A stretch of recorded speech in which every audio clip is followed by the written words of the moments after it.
21শে জুলাই তৃণমূলের শহীদ স্মরণে সভাকে সামনে রেখে সাধারণ মানুষকে আহ্বান জানাতে ব্যারাকপুরের 2 নম্বর ওয়ার্ডের তৃণমূল কংগ্রেসের উদ্যোগে এক বিশাল পদযাত্রার আয়োজন করা হয়েছিল। এদিনের পদযাত্রায় উপস্থিত থেকে ব্যারাকপুরের 2 নম্বর ওয়ার্ডের পৌরপিতা ডক্টর সম্রাট তপাদার সাংবাদিকদের জানালেন, দেশের বিভিন্ন জায়গায় বাঙালি জাতিকে অত্যাচারিত হতে হচ্ছে। এছাড়াও বাঙালি মানেই বাংলাদেশি। অসমের মুখ্যমন্ত্রী হেমন্ত বিশ্ব শর্মার এমন মন্তব্যের তীব্র নিন্দা করলেন সম্রাটবাবু। পাশাপাশি তিনি বললেন, 1961 সালের 19শে মে শিলচরের পুলিশের হাতে বাঙালি হত্যার যে ঘটনা ঘটেছিল, সেই পদ্ধতিতেই বিজেপি সরকার বাঙালিদের হত্যা করার চেষ্টা করছে।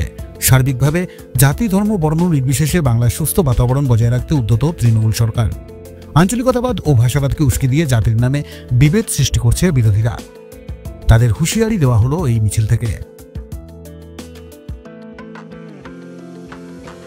21শে জুলাই আমাদের শহীদ স্মরণে যে সভা হয়, সেই সভাটিকে ঐতিহাসিক রূপ দেওয়ার জন্যে, আমাদের জননেত্রী মমতা বন্দ্যোপাধ্যায়ের হাতকে আরও শক্তিশালী করার জন্যে যেরকম সাধারণ মানুষের কাছে আমরা আহ্বান রাখছি, তার সাথে সাথে দেশের বিভিন্ন জায়গায় যেভাবে বাংলা বলা মানুষজনকে, বাংলা ভাষা বলা মানুষজনকে অত্যাচার করা হচ্ছে, এবং এক রাজ্যের মুখ্যমন্ত্রী হেমন্ত বিশ্ব শর্মা, আসামের মুখ্যমন্ত্রী হেমন্ত বিশ্ব শর্মা যেভাবে বলছে যে বাংলা বলা মানেই সে হচ্ছে বাংলাদেশি, তার তীব্র নিন্দাও আমরা করছি।